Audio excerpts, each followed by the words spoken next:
whatever those kind of names out there if they might be interested.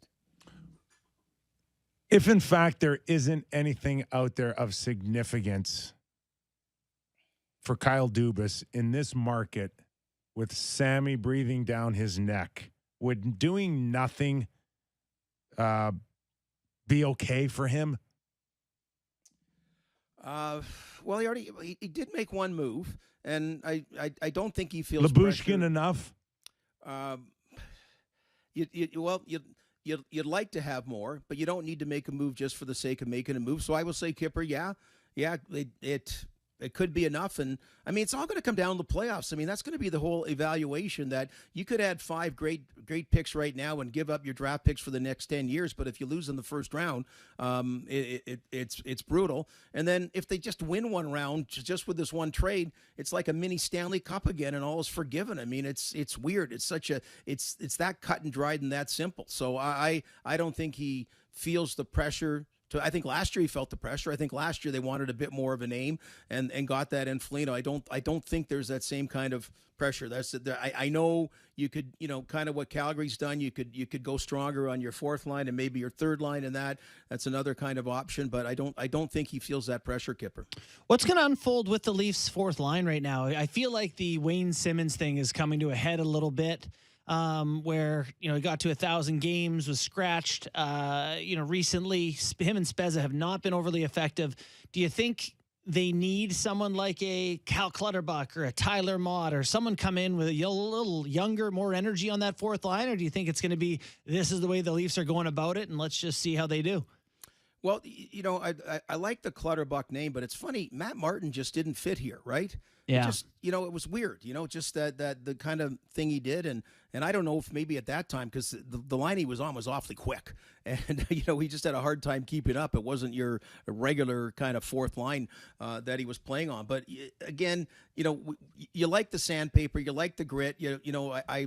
I just kind of look what St. Louis did a few years ago, that when it all came together and they didn't have, Hart Trophy guys, but they had 15 different forwards, and there was Craig Berube could move some guys in and out. You could have a spice like a Nick Robertson, a spice like a Wayne Simmons. I mean, there's different things they offer and give you different alternatives to put it all together in the playoffs. I mean, that's kind of the way I see the Leafs right now. And it doesn't, in a lot of cases, that's like you're sort of trying to put a certain ingredient to make it taste right rather than having a sure thing. So maybe it's not the best way to go, but at least you have more options. The biggest similarity between the Leafs and St. Louis would be going to your fourth goaltender on the depth chart to try to win right now. Yeah, you're right about that. I mean, who knows? I mean, keep in mind, Matt Murray wasn't that much different. He just had a solid AHL stats, but he had to come up and win instantly with Pittsburgh in a lot of ways before you would have expected. But you're not wrong about that. I mean, I hate going back decades ago, but I do it from time to time because people love the name Mike Palmateer, and Mike Palmateer back in his day it was a similar situation, that the Leafs were just desperate for a goaltender in the Darryl Sittler, Lanny McDonald era at that time, and were trying different players out. And of course, the infamous Mike Palmateer, Mr. Gregory, your goaltender problems were over.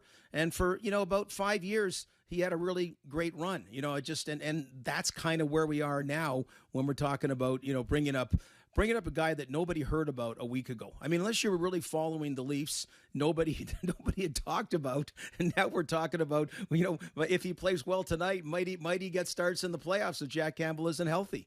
Yeah. So how does it make you feel if you're the GM of the Leafs and you're watching Florida get Sherratt and clear out room and be rumored to be in on more? We just had Mike Fuda on, who said that he believes in rewarding teams for a good year, and Carolina's in first, so I got to believe they're doing something. Do you feel like there's an arms race and you can't afford to be complacent based on your opponents, or is it just purely introspection, looking at your own team and going from there? I think the latter, Justin. I mean, you get it's like getting jealous when you hear friends of yours bought a certain stock and they're making all the money in the world, whatever, and then of course 5 years later they're broke, but whatever. Like you just gotta focus because it's so sexy. It's so sexy to make additions and you get such a splash. And even now in Buffalo, it wasn't let's face it, the Ryan O'Reilly trade. was a horrible trade. The way what it was predicated on and why he left, and St. Louis did win a Stanley Cup, and you got the crap beat out of you, and you should. But at least when the deal was made, Tage Thompson's starting to come along. Now the Leafs aren't there. That's not the Leafs. That was the Leafs 5 years ago. But I just mean, like, it's sometimes, look, whatever you got to make the best of whatever the circumstances are. And in the Leaf case, they don't have currency to do a lot of things trade deadline wise. Unfortunately, they did when everybody was on rookie level contracts. That was fun. That was great. Bring them on. Bring on Patrick Marleau. Then you get John Tavares. Then whoops, we got all kinds of problems. Guys are on their second contract. But when those heady days early, and that's why it's important to have a couple of players that are decent, competent players that are on their entry-level deals for cap reasons. Those that, you're not playing like fifth-line press box, odd fourth-line players. Is there a part of you that could see Kyle Dubas saying, if I don't get the big fish now, I could get one in the offseason and take another crack at this next year?